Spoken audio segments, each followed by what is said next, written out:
Sir, regarding the hearing today, are you running after Governor Amy Marcos? Hindi naman.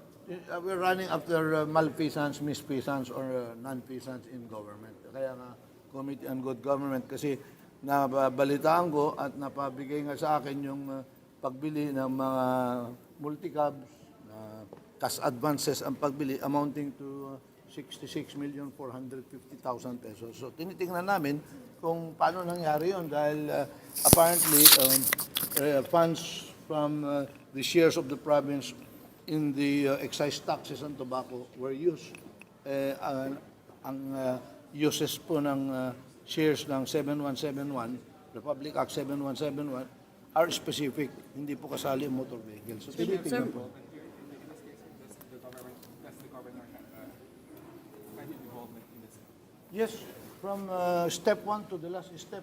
Kasi siya ang pumirma doon, according sa documents na nabigay sa akin, siya ang pumirma sa purchase request, siya ang nag-approve ng disbursement voucher, siya rin ang nag-approve ng check.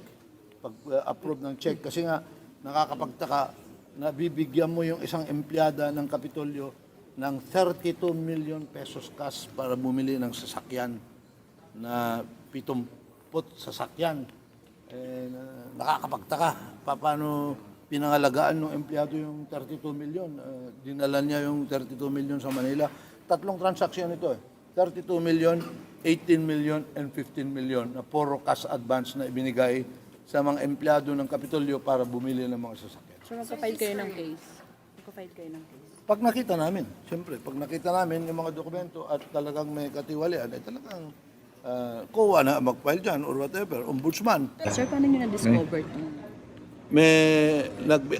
Initially, nagko-complain sa akin yung mga barangay officials sa distrito ko dahil nabigyan nga sila ng mga multicab pero walang papeles. So, nasisita sila, nahuhuli ng LTO dahil wala naman registration. Ang kanilang